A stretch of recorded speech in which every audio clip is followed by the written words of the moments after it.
Frank, have you held your end-of-season meetings with the guys yet, and is there anybody at this point that you know won't be back? Yeah, why am I not surprised? That's the first question. Yesterday was the first day I started player meetings. I met with 5 yesterday. I'm meeting with 4 today. And then I'm meeting with 2 on Friday, and the seniors early next week before I go to the Final Four. And then we start. No, to answer the second part of your question, no. If someone's leaving, they haven't told me. Next week we'll have a team meeting with all the returning players, and we start our weight room sessions and our individual instruction that take us to the end of the semester sometime in third week of April, I think. It's the last time we were allowed to do stuff on the court with the guys. No? Andrew? Along those lines, how do you go about, I guess, recruiting? I mean, no scholarships obviously are open. Do you still recruit? I mean, how does that work? Do you look at the grad transfer market, depending on if someone does leave? How do you handle that situation when you do have a full 13 scholarships? You can't stop. And it's like, I don't know how other people do it. I do everything I do in my life is based on honesty. I don't deceive people. I don't mislead people. I want people to tell me the truth, so I go out of my way to tell everyone the truth. And when we're recruiting, we're having those honest conversations with recruits, and they're aware on whether or not we have scholarships. They're aware of where I stand. And if they call me and say, hey, I need to know by today, do you have a scholarship? Well, today the answer would be no, I don't. So they got to make decisions accordingly. But you do your university and your team a disservice if you stop recruiting, and then sometime everyone goes home in May, and they get home in May, and they get away from here, and they get around family and friends, and they get convinced, like, hey, you're probably better off at this other school. And then they call compliance and put their name on the famous portal, and then I got to call UFO in here to kind of get me back to recruiting somebody. So you have to recruit. You don't stop recruiting. Now, if we mislead people, then shame on us. That's the part that's not. I can guarantee you we don't mislead anybody. It's, but that's. You can't ever stop recruiting. You can't. If you do, you're cheating the people that employ you. You're cheating the players on your team. When there's 800, I read something this morning. I'm actually back to reading again. I think the number of transfers is up, touching 400 people already. I could be wrong, but I think it's March. We haven't even gotten to the Final Four. So I wouldn't be surprised if there's 1,000 transfers this year. So I have to do my job because it might happen. I mean, if I sit here and say, oh, my God, that guy transferred, can you believe that? Then I'm deceiving you, and that's not right. I guess kind of sticking with that a little bit, how do you plan on replacing Chris's production? I know it's really early to talk about that, but are you confident a guy like Wilden's can come in and do that, or development of Alonzo or anything, or do you explore a grad transfer market there if need be?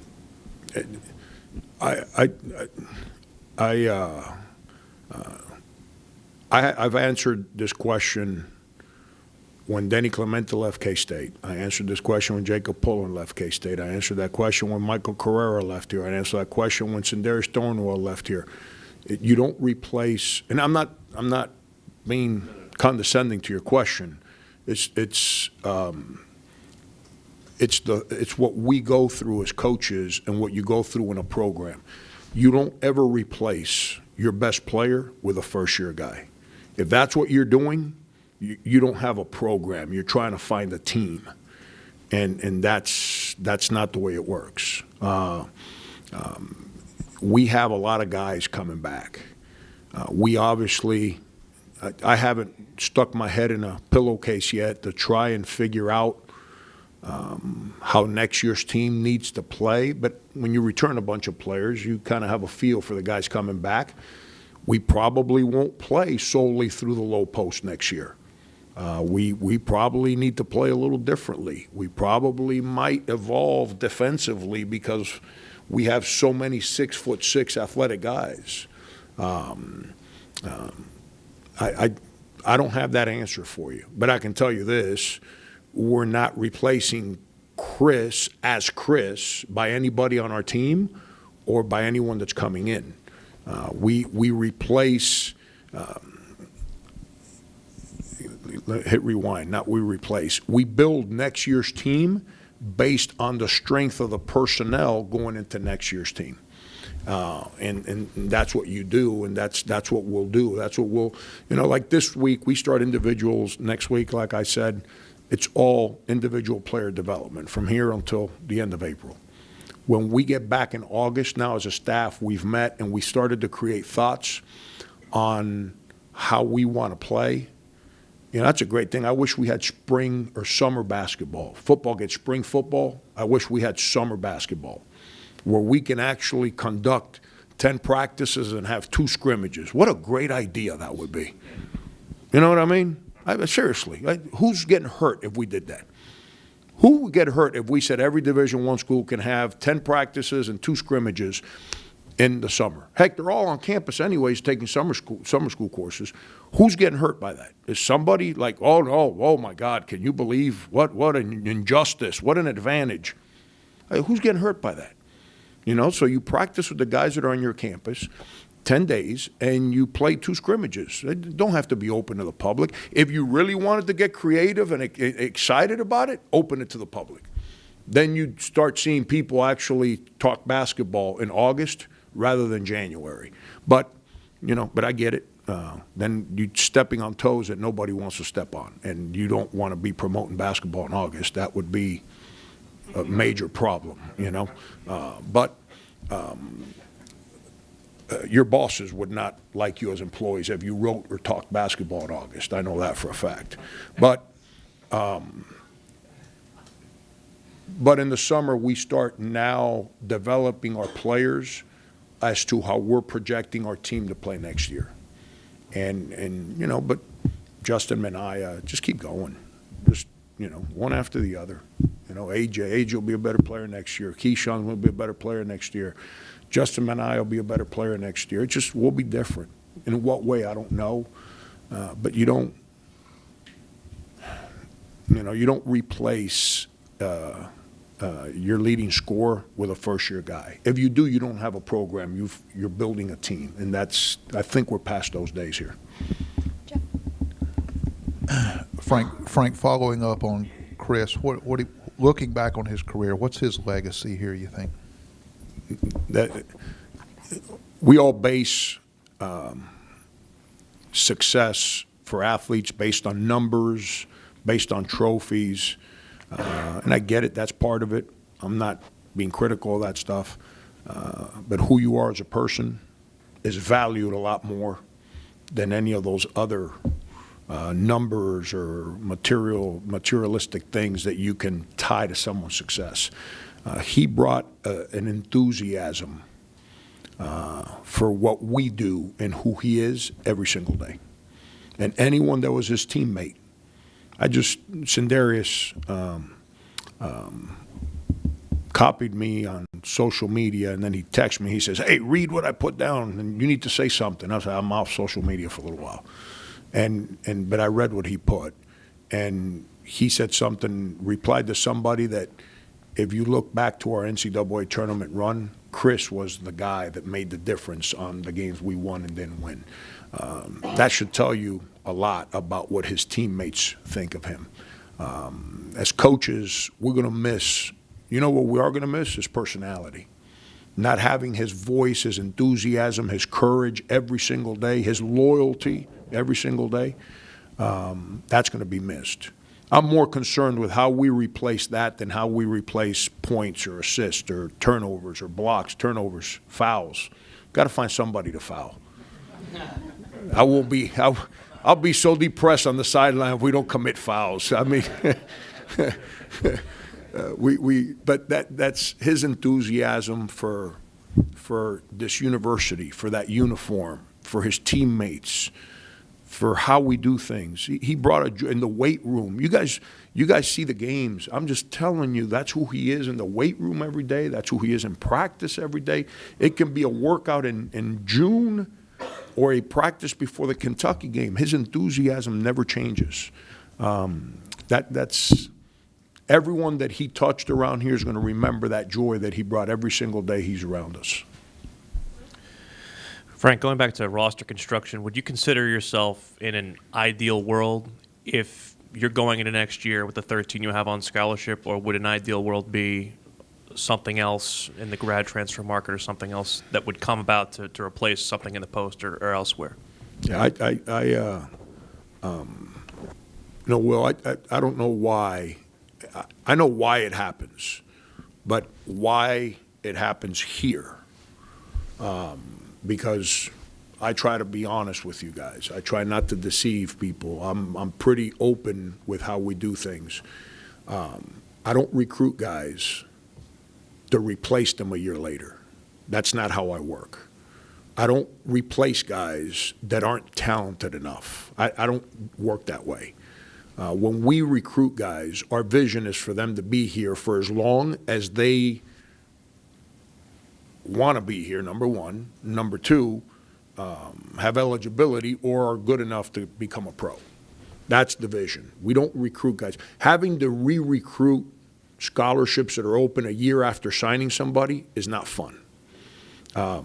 We don't want to spend 10, 12 months developing somebody and getting to know them as a person and then have to replace them with a brand new person a year later. It's not the way it works. I don't recruit. We don't go to, like the question that was asked earlier, we don't recruit at this time of year and say, ooh, this guy's better than the one I got. Let me push this one out and take him in.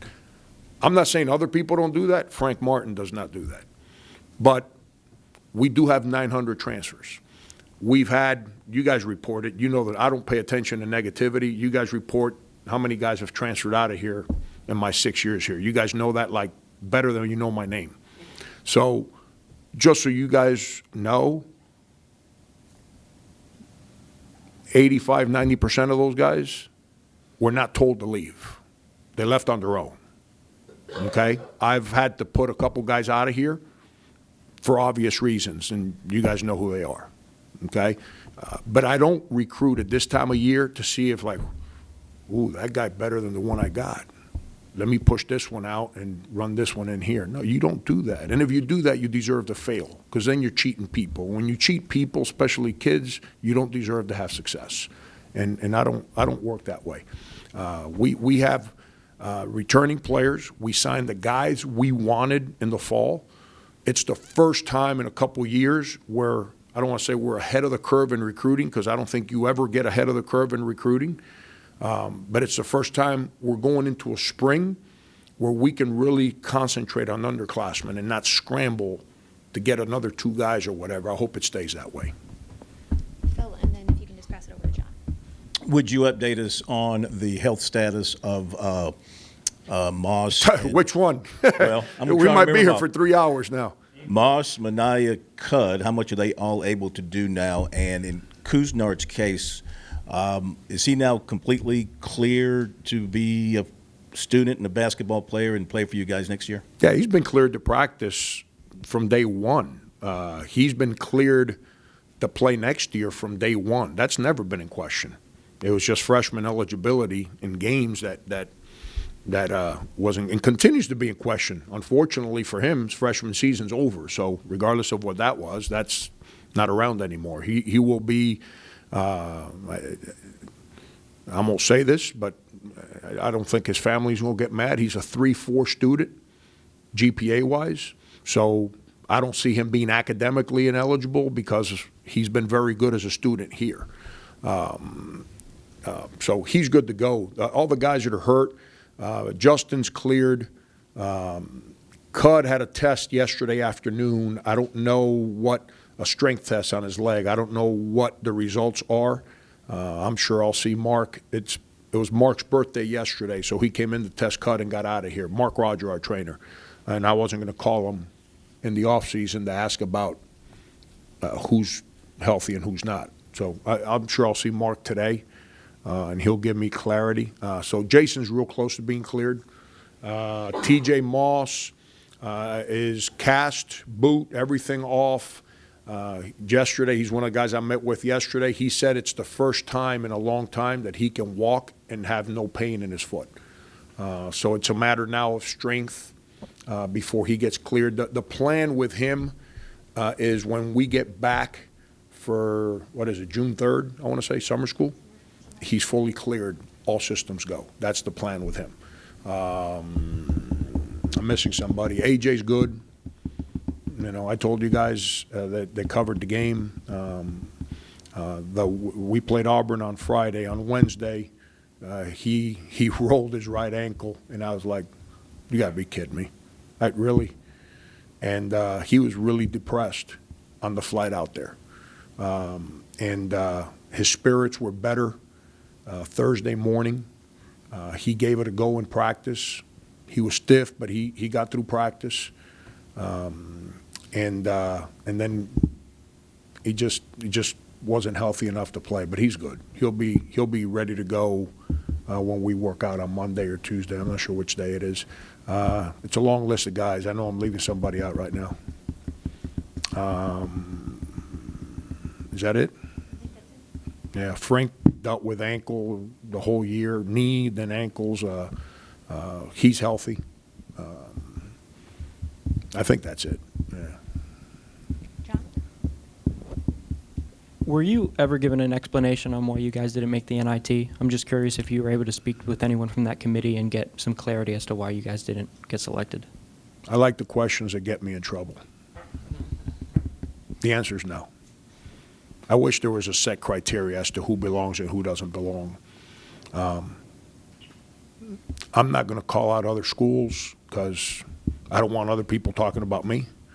I'm just curious, when we have the same overall record as other schools and we got a winning conference record and yet they got losing conference records, we were in the top 4 in our league from day one to the last day, yet those teams finish in the bottom third of their league, how they get in and we get left out. People can say, well, you know, you lost to Wyoming. Yeah, but we also beat Mississippi State, Auburn, at Florida. You know, we had some real good wins. So I don't know. I don't know. I know the criteria to get into the NIT is win your regular season conference, whatever you call it, regular season conference championship. And you lose in your conference tournament, you don't go to the NCAAs, you're automatically in the NIT. Am I right on that? I don't spend a lot of time studying the NIT, but I believe that's the only set criteria to get into the NIT. Outside of that, I got no idea. I wish somebody would have helped us. For whatever reason, you know, whatever we did this year, nobody cared. Nobody paid attention. No one gave our kids credit. That was disappointing to me. But, you know, no one's going to take – that's disappointing to me, but I don't live my life for that. I live my life for those kids. And their sacrifices to go at it every day, to win the games that we won, to become the team that we were at the end of the year, you know, as disappointed as we all were after that Auburn game, you can argue we played Auburn better than anyone that's played them since. And last time I checked, they're still playing. So I really want to keep coaching these kids. What these kids have done this year, they deserve to keep playing. And there's other teams out there. I'm not going to say we were better than they were. That's not my place. But when you looked at resume, whatever that is, I don't know what the difference is. So we got left out, didn't do enough. When you put yourself in that situation, you can't complain when other people make decisions. But it's disappointing. Coach, here in the back, you just talk about just how proud you were of this team and kind of how they fought to the finish line with a good amount of players returning. Some were injured this season. Just what do you discuss in those player meetings to get these guys' minds right for the offseason to really build on what they started back in January? With the first-year guys it's funny because it's always they take a deep breath when the season ends and they're like, wow. And it's a lot harder than anyone ever told them it was going to be. And I'm not saying just the level of competition. I'm saying the daily life from morning to bed, the amount of work, academic, weight room, on the court, games, film, they're exhausted. And that's where guys like AJ and Keyshawn, special, because they never got consumed with the workload. They were tired, but they never got consumed with it. Sometimes you come across freshmen that are like that, and those two kids are special that way. It's refreshing to hear what they enjoyed and what they didn't enjoy, first-year guys. We also speak about what they think now, a year later, what they thought in high school they were good at, and what they actually think that they got to get better at now. Rather than me tell them, I like listening to them a lot more. I can tell them everything I think and everything I want. If it's not important to them, they're not doing it. But if I can hear what they want to get better at, then I can help them there. And as you help them there, then they're more receptive to listening to what you think they need to do. So that's relationship building. That's how you build that. With the returning players, it's more of a give and take. Me tell them where I think they've grown from one year to the next, where I was disappointed, where I was excited, them also sharing with me what they were excited about. I always like to, I'm not big on asking players to speak about other players. I'm not big on that. I don't think it's right for me to ask that question. But I do ask players, talk to me about the locker room one year to the next. What was it more exciting?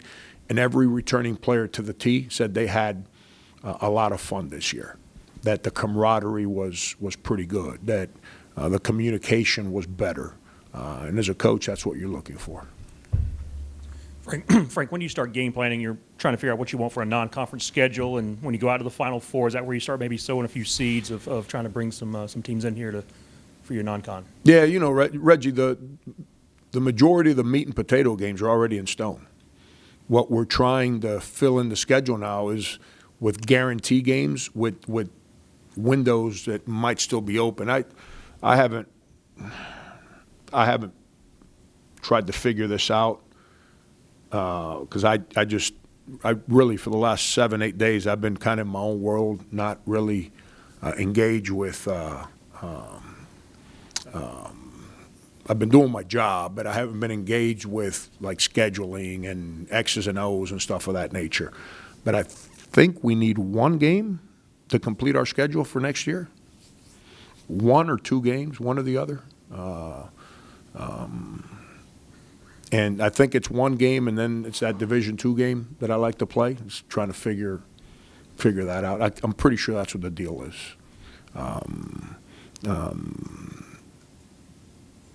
But those games are pretty much 2-3 years. Which is what I tried to say when someone said, "Hey, would you redo your schedule differently if you know you were going to have 8-9 first-year guys this year?" And not go to Michigan, not go to Wyoming, not play Providence up in the New England, not play. I'm like, those games were scheduled 2 years ago. I had no idea that we were going to end up with 9 first-year guys. It's you get a chance to play Virginia and those kind of teams, you sign up for it. You don't run away from it. So, we're pretty much done with next year's schedule. When you look at how you want to play offensively next year, if you decide to make some of those changes, you kind of touched on this earlier, when does that kind of happen in your mind? Do you go into this offseason saying, hey, Keyshawn, we may need you to play a little bit of 4, or do you just kind of see what you have in August and make some adjustments then? May, we spend a lot of time, because May's a kind of, the players are off campus and recruiting's, so we spent a lot of time talking as a staff as to the returning guys and all that, to create thoughts on You know, like, this is what we got. This guy, the returning guys, this guy's good at this, he's not good at that. And like, for example, I'm just going to try to, what we were talking about before, replacing Chris. If I tried to play Felipe the same way we played Chris, they should put me in a box and drop me in the middle of the Atlantic Ocean somewhere. You understand what I'm saying? I mean, it's got to play different. It's but May is where we start kind of creating those thoughts. Then you cross your fingers and you hope they all come back in June, and that no one goes home and says, you know what, I really don't want to go back.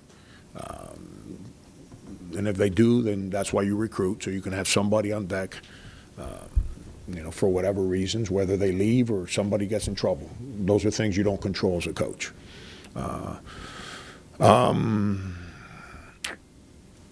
But May is when, John, we spend a lot of time on that and trying to envision lineups, and if you play with certain guys, who can do what, who can't do. Like, for example, you know, everyone says, well, how are you going to rebound? Well, Chris grabbed 7.5 rebounds a game, 8 maybe, somewhere in there. Well, Felipe is not going to grab 16 in a game. I can tell you that right now. But our best rebounder going into the season was Justin Minaya. So he's going to grab his share of rebounds. And when I mean our best rebounder, like in practice, the guy that pursued the ball the best every day was him, not Chris. So he'll have something to say, even though he's a different player than Chris from a rebounding standpoint. But I can't play him like I play Chris. That's not very intelligent. So we got to figure out if we play just to throw stuff. Like, you know, I like playing with 2 point guards. I'm pretty non-negotiable on that. That's the one thing I really like, is having 2 guys in the court that can play the game and think the game like a point guard. So you have that. And once you go from there, so now let's say you play, you know, Keyshawn, Justin, and Jason Cudd, just to throw names out there. Okay, well, how can that team play? And since we got so many 6'6" guys, do we kind of extend our defense? And is someone going to write the story this year that Frank doesn't hold his players back? Please? Because anytime some local grassroots guy tells you, let Frank play slow, he don't let players play, that's repeated publicly. Can someone write the story that we play faster than any team in the SEC? Can someone write that story? Can somebody just report that? So that myth that exists out there is kind of like no one talks about that. When I go speak publicly, people say, are you going to let them play faster? No, we play faster than anybody. But that's what we'll do in May. And hopefully, like I said, you get them all back. And then the second part to that, John, is freshmen that go to sophomores, they tend to make big jumps because now they're more open to coaching and information. They understand how to take what you say in so they can actually go out there and perform. They comprehend. When they're walking in before their freshman year, it's not their fault. I was there one time. We think we got it figured out, and then it hits you in the face. And then there's confusion, and it's hard. And it's hard to listen and get better when you're overwhelmed by the difficulty. Once you get removed from that, you're like, holy cow, I got to be better prepared for next year so I can understand better, so I can grow better. And that's – so freshman to sophomore, they make big jumps. I said P.J. Dozier, his first individual workout the summer going into his sophomore year was so much better than any individual workout he did during his freshman year, just for that reason alone. So we'll see. The profile of basketball versus football in this region clearly seems to cause you some concern. When you were at Kansas State. No, I'm not being sarcastic. I'm telling you the truth. That's one of the reasons I came to the SEC, because of football. I'm a football guy, man. What causes me concern is the lack of attention for basketball. I'm not criticizing football. You kidding me? I live for football. So what does basketball need to do to get more attention? Pay attention. They paid attention this weekend, didn't they? Right. Right? Everyone in this room paid attention this weekend, right? Right. Yes or no? Yeah. When I have a press conference in season and 3 people show up, what do you think? When we play Virginia at home, I read something, I don't know who reported it. I'm reading again. So you guys want to write about me, I'll read now. I'm not going to read during the season. One of you guys reported something about Virginia not bringing any fans. We played Virginia here in December. They have more fans than us at the game. That's what I'm talking about. That's all. That's what I'm talking about. It has to be, basketball has to be part of our fabric that we get excited for. Here, let's talk about a game, Clemson. That's a huge game for this university. We're talking the Clemson football game since December for next year. We're talking for the Clemson baseball series since December of last year. Brad Brownell and I, we laugh at this. There's not an article written leading into the Clemson, South Carolina basketball game, promoting that game. No one asked him and I to go on the radio and promote that game. Nobody. That's what I'm talking about. I'm not criticizing. I'm a football guy. You got to understand, that's the only sport I know. I got no idea how I coach basketball. I'd rather go in Will's meetings and talk football with him than talk basketball. I'm a football guy. I came to the SEC because of football, because it brings that attention. I love football. If any basketball coach has a problem with football, they need to go coach at Butler, Villanova, Creighton, pick the schools. They don't have to worry about Marquette. They don't have to worry about football at those schools. I didn't choose those schools. I chose here because of football. I chose here because passionate fans is what we need. We need to grow that. We need people to get excited. I don't know, how would you feel you show up to a press conference in basketball season and I don't answer any questions and I basically give you 2 minutes and I leave? Well, I get that from some people, so I've but gotten used to it. No, I didn't say others. I said me. How would you feel towards me as the basketball coach and our sport if that's how I handled a press conference in season? That you weren't promoting your program well enough. Correct. And when I show up, if Chris Silva shows up for a press conference in season and there's only 3 or 4 people in here, that's a problem. But that's not my job to make those decisions. You guys got to cover it, not me. I can't make you come. But when you ask me, I'm giving you an honest question. If my point is, not that it is, this is sort of hypothetical, that media interest follows fan interest, your point would be that fan interest follows media interest? They're both. Who connects my program to the fans? Us. The media. Plain and simple. I know that. Do you really think, and I'm not being negative here, do you really think that managing the media is not something I got to work at every single day? Sure. Of course I do. Right. Not lying to you, but managing the media, because the media is my direct connection to the fans. And whatever is written, I've shared this with this room before. I don't know if I've shared it with you. I'm at K-State, okay? K-State is small town, middle of Kansas. The nearest media markets are Kansas City and Wichita, 2 hours away. I never coached a game without beat writers from every newspaper in that state at our game, regardless of where we played. Hawaii, never. You want me to tell you how many times that's happened here? Well, so you're also dealing with a different media landscape than you are. Some of that doesn't have to do with basketball. That's Big 12 football. In what way? That's not bad football. Newspapers are a ton smaller now than they were even. No, but I'm talking when you were coaching I'm talking about from 7 years ago. Well, we were. How about this one? We were a top. I think we were ranked 16th in the country. We went to LSU, 16th or 17th in the country to play a league game, not a bad bye game. A league game at LSU. How many folks from the media do you think were covering? Not ours, in total. How many people from the media do you think were there covering the game? No idea. I walked into the press conference and I sat down. There was not a soul in the room. Ask Emily. I started laughing. I said, "You got to be kidding me. There's no one here to cover this game." And so when you hear me say that, that's what I'm talking about. And our fans. Now, whether you want to be positive or negative on how you report things, that's your business. I got no problem with that. Our fans believe in what we do based on the way the media covers our sport. Plain and simple, in our market. I've said this publicly. You know why the nation has disrespected the SEC for so long in men's basketball? Because our media markets don't cover the sport. So the national guys, how about this one national guy came here?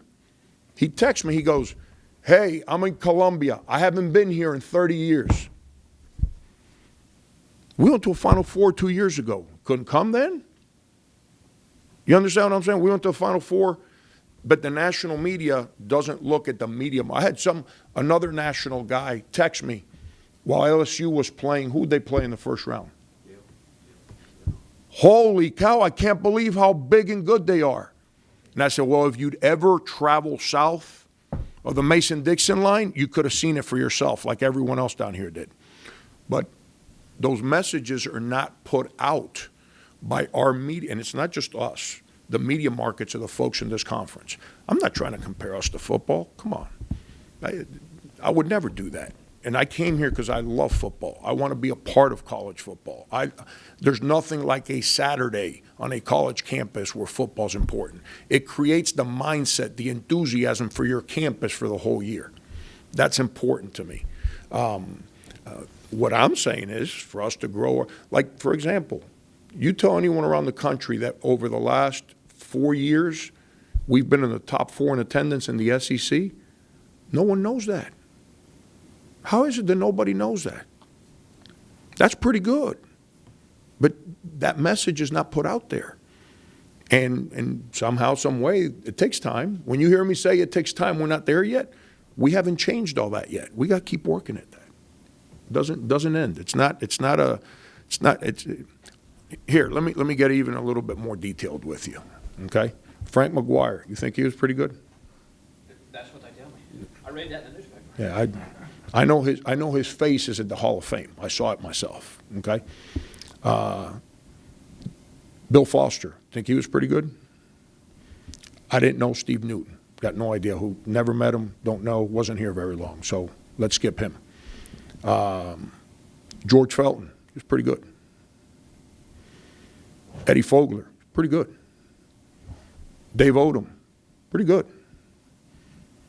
Darren was pretty good when he got hired here. I'm not in the place. Darren's in the business right now. I'm not in the place to say he's good or not. What he did. This is hard. Not South Carolina. Coaching is hard. So I'm not in the business at saying who succeeded and who failed. You realize none of those guys ever called a timeout again after they got fired here. You ever thought about that one? Since 1980, every guy that's been the head coach here never, ever called a timeout again after they got fired here. Do you think that's just a coach's fault? Think about the list of guys I just put in front of you now. I didn't put down a bunch of no-names now. So what I'm trying to tell you is that we got to keep building so we can create an enthusiasm. Why do our fans, why we go on the road to play at Michigan an hour before the game? It's South Carolina now. It's not like we're coming off the Final Four. We're 2 years removed. It's an SEC school. It's not like it's Indiana, okay? Student section packed an hour before the game. That's the way it was at K-State every time I coached. Now, why is that? Do I need to go out there and put pom-poms on and promote stuff an hour before to get the students out there an hour early? Well, if I got to do it, I'll do it. But for whatever reason, that doesn't happen here. Home court advantages. I never coached a game at K-State. I can't refer to any other school because I've only been a head coach at these two schools. Non-conference game where the other school had more fans than us. That impacts the game. And that's happened here a handful of times. And that's unfortunate. But that's when I tell you we got to keep building. That's what I'm talking about. That doesn't happen overnight. You know, I hope that when my time is here is because I retire. And if it's not because I retire, I hope I can still call a timeout somewhere. But the guys that I replaced for the last 40 years, they never called another timeout now. Those guys are pretty good. You know, those guys, there's a list of guys who are pretty good at what they do. We have to do more here. I'm not saying you, the people I work with and work for, we have to do more, including me. When he left here? Oh, he did. So he called another timeout. Good for him. Good for him. Frank, you answered part of it right there, but to continue to end any speculations that fans may have out there, the Las Vegas Review-Journal about 9 days ago, they came out with a report saying that UNLV reached out to you. I know that that's the part of coaching and that's part of life, but are you happy here? Can you end any speculations that fans may have, any reason to think that you might want to leave in the foreseeable future? I can tell you, UNLV has not spoken to me. UNLV has not spoken to my agent. There hasn't been third-party conversations. So I saw that report. I got a wife and kids. And when you get home from work and your wife's like, we need to talk. You're like, what the heck can happen? We just got beat to Auburn. I'm miserable. What? You're talking to UNLV? I'm like, stop. Please. How would I do something without including you in my conversation? I got no idea where that came from. I really don't. 2000, I was at K-State when they hired Dave Rice. I wouldn't be able to tell you the year. I was in a hotel lobby in Houston, and Greg Anthony called me and said, would you be interested in UNLV? I said, I've always thought the world of UNLV. Tarkanian took me in like I was one of his young proteges. He loved me. He'd always tell everybody he'd be great at UNLV because I was Huggs' guy. And Huggs was like, he knew Huggs wasn't taking UNLV, and he wanted Huggs' guy to be the next guy at UNLV. So because of that conversation in a hotel lobby in Houston, whatever year that was, I've always been linked to that job. My friendship, my admiration for Jerry Tarkanian, the people around him, his assistant coaches, I've always been very fond of that group of people. I think it's a great job. But you married? You'll be married one day. If your wife finds out about what you're doing work-wise on the street, you'll be back to that one-bedroom apartment real soon. And so to answer your question, no, I have not talked to the school. My agent has not spoken to the school. I'll go a step further. Find out who the search firm is. I'll tell you to find out. I didn't tell you who it is. So if I was going to talk with somebody, I think the person that's helping them, I would speak with them. And it's flattering anytime your name gets involved. That means that that people out there actually respect what you do. But no, my intentions, my goal is to keep building this program here. We didn't go to the Final Four 2 years. If I wanted to leave because I wasn't happy here, do you think I'd do it this year? You think I would have done it after the Final Four?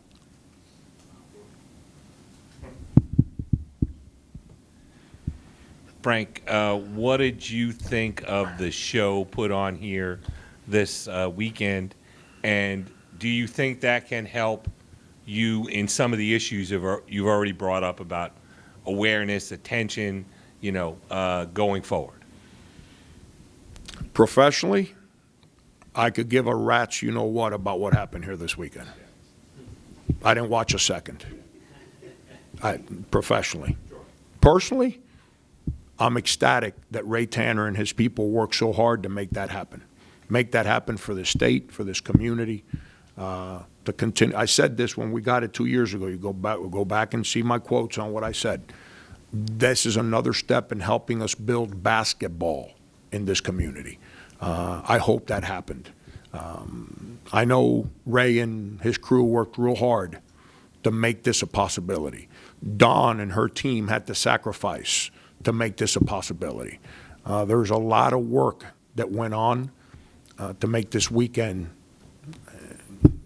I guess the popular opinion is real good. So I'm excited that it took place. I'm excited that all that happened. I hope that that enthusiasm for basketball. And I don't want to hear well, if you were in the NCAA tournament, it'd be better. No, we wouldn't play here. We wouldn't be here. It's just that's the atmosphere that's created. That's the atmosphere. And getting back to the football question earlier, I coached in an NCAA tournament as the coach at South Carolina in Greenville. Having that place packed in Garnet, powerful. I was fortunate to coach in a game in Madison Square Garden. 22,000 people, probably 17 of which were in Garnet. Powerful. Walking up on the court in Phoenix in front of 76,000 people and seeing a sea of Garnet, unbelievable. Having that NCAA tournament here hopefully continues to build that excitement. I don't know every time I say this why it's used like Frank's criticizing fans. I don't criticize fans. But when they show up, they make us better. You remember, Pete, I don't remember what year it was. Was it Michael Carrera's senior or junior year? We played Oklahoma State and we played Memphis here. Those were hard games. The fans were incredible those games. Clemson, all those teams, they came, the fans were off the charts, the enthusiasm, the emotion in the building. Guess what our team did? We won every one of those games. It's the way it goes, man. You know, it makes a huge difference. But yeah, I'm honest. Professionally, I can care less what happened in this building. Please. I was at a restaurant with my wife, and there was 4 minutes to go, and it was on the TV, and we're sitting facing the TV, and I kept looking that way, and everyone's like, "Coach, you don't want him." You're trying to be not rude. You don't want to be rude. I share my stories with you guys all the time. I'm at my kids' AAU game up in Spartanburg on Saturday. My daughter was playing volleyball in Charlotte. My little guy was playing basketball in Spartanburg. So I'm going back and forth. And I'm at his game. I walk in.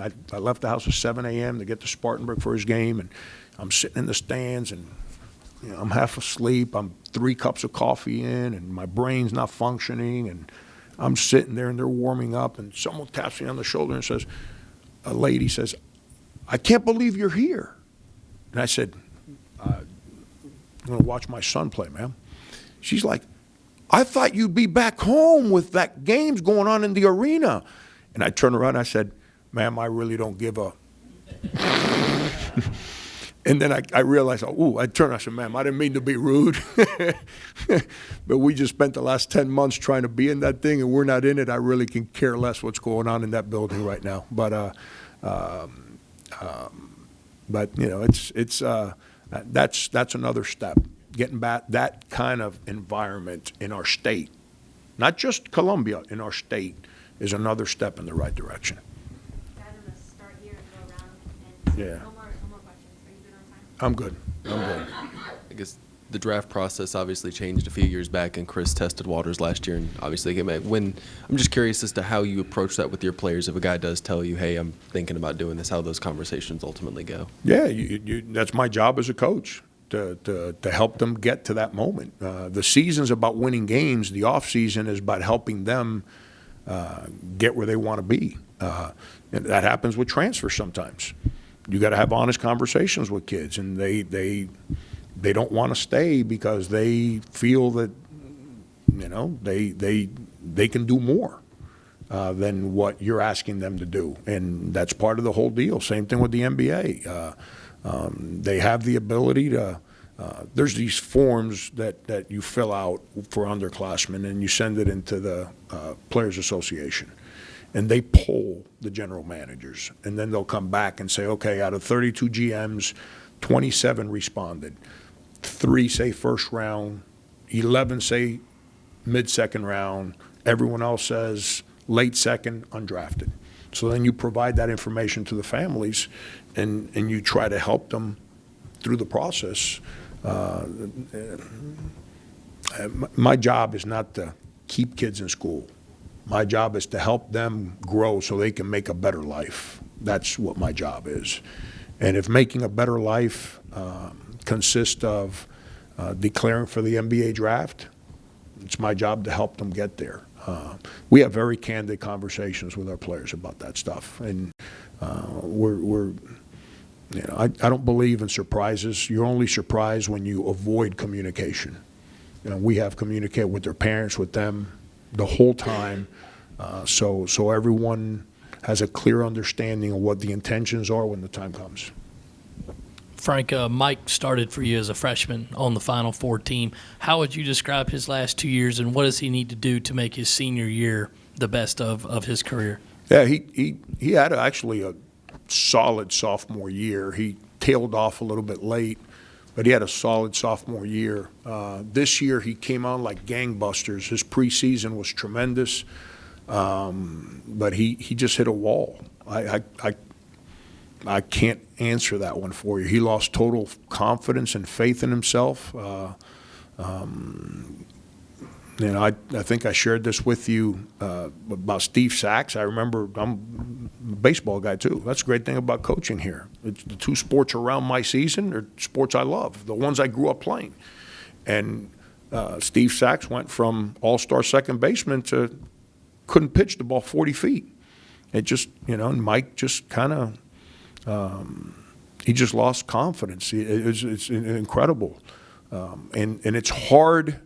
It's hard to be productive when you got no faith in yourself. And he went through that, and I haven't met with him yet, but I'm curious to see what he says, where his mind is at. And then going into senior year, he's a real good kid. He's got to figure out a way to not be so consumed with mistakes and be more receptive to growth and more confident in the positive moments. I don't know if that makes sense, but that's. To continue the use of us as a conduit to the fans, Yeah. how do you preach progress? Let me ask you this: would you have a job if it wasn't for fans? Correct. I don't think I would. No. It's would I make the money I make if it wasn't for fans? Of course not. I've coached where we didn't have fans. You know how much I made? $2,460. That's the truth. It's around what I make. But continuing that conduit, as far as that goes, how do you preach progress to this fan base after 2 years of no postseason? Yeah, I mean, if you want to judge everything everyone does based on postseason, I can see you not being happy. I'm not happy. I mean, it is what it is, but there's nothing better than looking in the mirror. And looking in the mirror is not just for the person looking in the mirror. Looking in the mirror is for everybody that's a part of the group when we all look in the mirror together. Let's not judge this program based on 1 year. Let's make sure we continue to judge this program of where we are at now compared to where we were at 7, 8, 9, 10 years ago. Let's make sure that you don't judge this year compared to last year. You don't do that. When you're trying to grow, when you're 18, you don't say, well, at 17, I was yeah, that's part of it, but you better reflect back to years 1 through 16 too. And when you take into consideration that we've been top 4 in this league 3 of the last 4 years, I'd like to think that's pretty good. I'd like to think that that's stuff that hasn't happened around here. When you take into consideration all the first-team all-league players, the six-man of the years, the defensive players, player of the year, all that stuff, that hadn't happened around here in a while. So if you just want to judge what we do based on NCAA appearances, you have every right to do that. And when I mean you or any fan. You have every right to do that. You know one of the reasons I got off social media and I still haven't been back on there? Social media is the platform for negativity, okay? Those voices are in the minority. However, they're very loud and negative on social media. Now, that doesn't bother me. I don't have to be on social media. I choose to be on social media. So I don't want to deal with negativity. I don't read social media. But I kind of I think people that approach you in person are a lot more sincere than people that just share ideas on a platform that no one knows who they are. And when I go around this community, I get a lot of people saying thank you. Like Mike asked me a question earlier about that job. I don't hide. Anyone that knows me knows I'm in restaurants, in the grocery store, at Walmart. I'm everywhere, going gyms with my own children. I've had numerous people, Coach, you can't leave. I said, where am I going? Just trying to get to my kid's game. That's all I'm trying to do. You know, people want to be negative. They got the right to be negative. I don't care. I want people that are excited about what we're doing to be a part of what we do.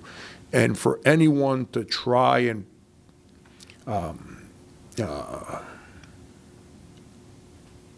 they want to be negative about me, line up and go. There's a line there. There's always going to be a line there, because anyone that accepts the job that I accepted has to understand that there's always two lines. It's not one line and the other line's empty. There's always two lines.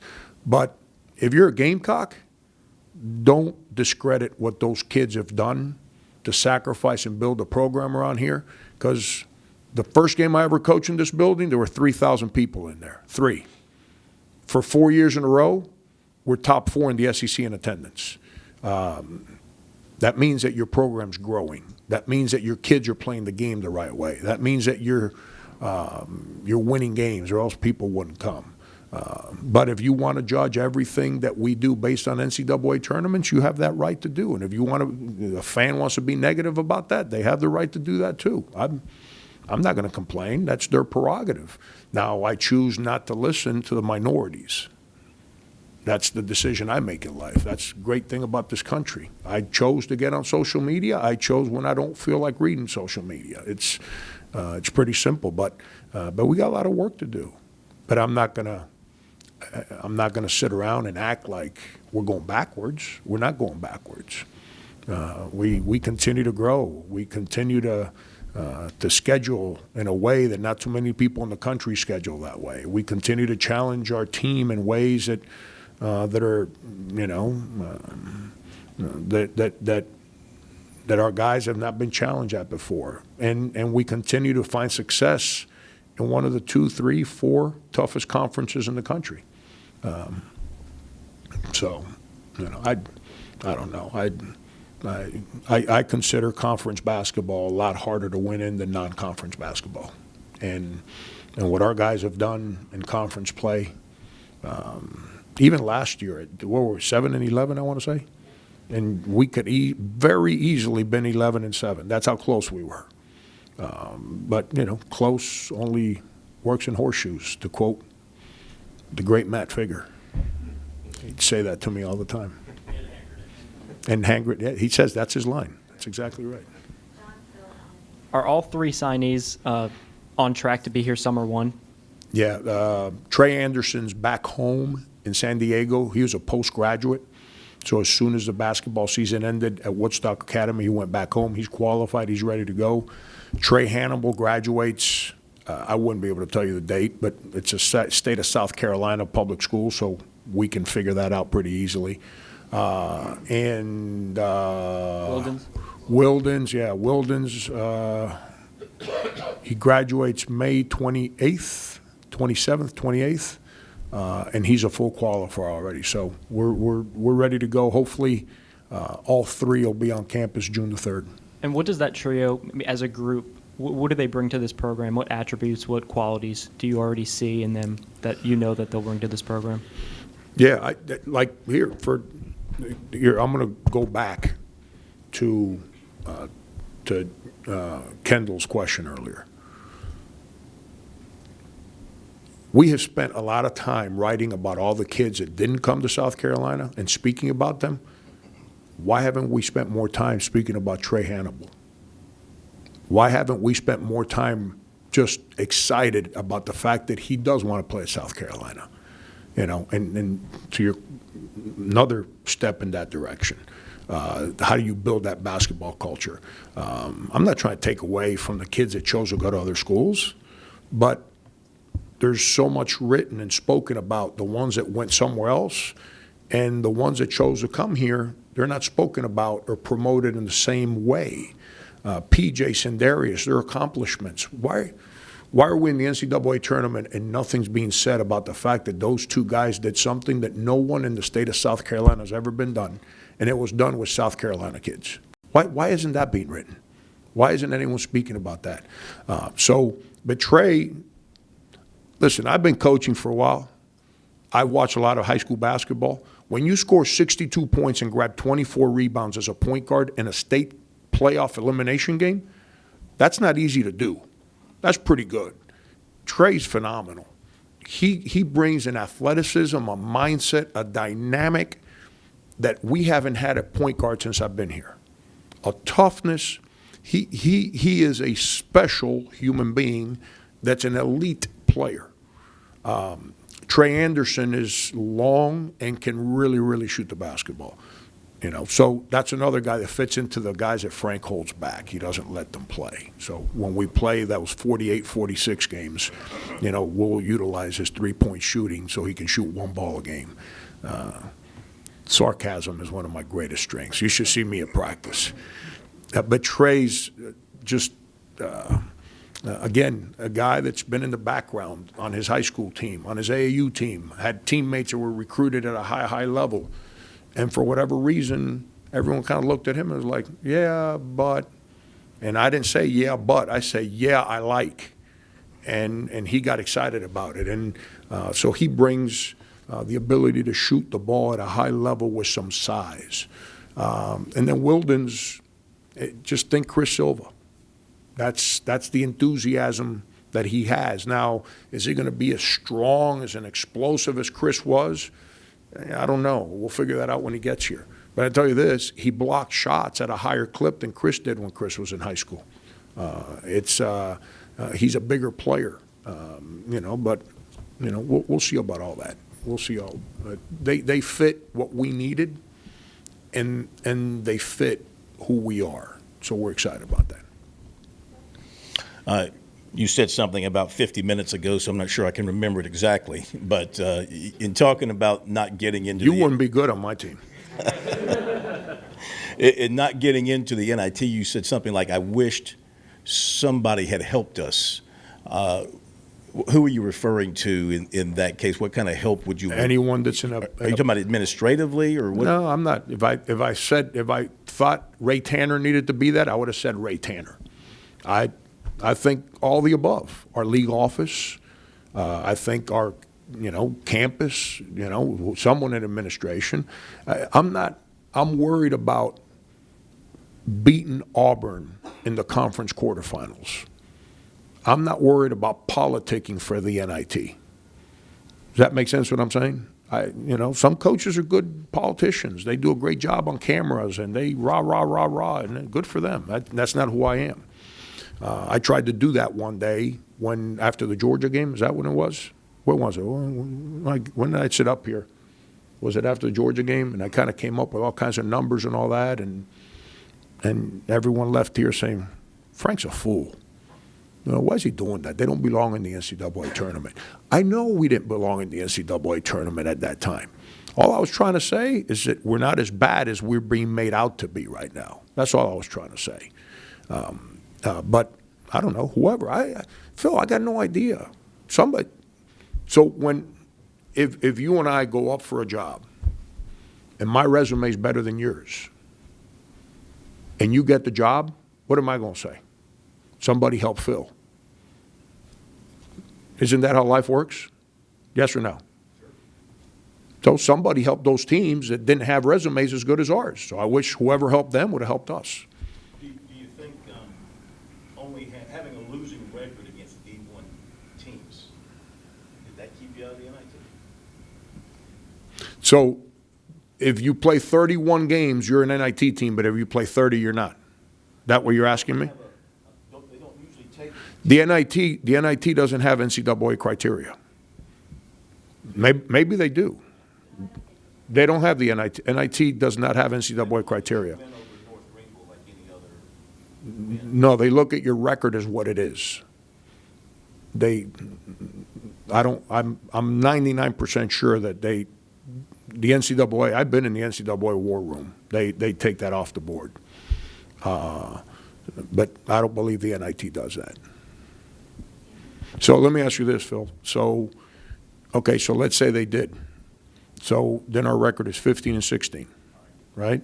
They don't have the criteria for 500 or whatever. They just want to make sure you don't have what is the criteria? They do have a criteria. I don't even know. I don't really spend a lot of time studying the NIT criteria.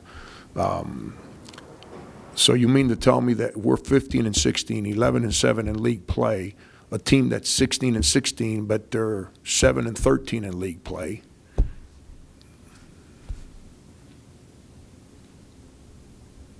Make sense? It's all subjective as to what subject you're trying to study.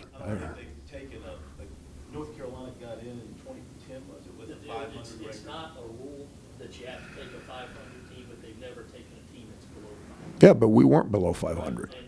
And they took 2 or 3 teams this year that were 500. So I don't know. I don't have those answers. Someone help them. In my walk of life, when I lose a job to someone who has an inferior resume, I don't get mad. I just like, who helped that guy? I need whoever helped that guy, I need them to help me. And that's what I'm trying to. Whoever helped those teams, I wish they would help me too. Frank, you mentioned about. And I'm not into throwing people under the bus, Phil. Let me repeat that, because sometimes we all twist words. If I meant Ray Tanner, I would have said Ray Tanner. I don't know who it's supposed to be. In terms of guys and having those discussions about the NBA and things of that nature and how things could change late in the spring and all that, do you get anything from AJ to test those waters at all like Chris did, or is that something where that's still to be determined? Yeah, with AJ, I met with AJ today, this morning.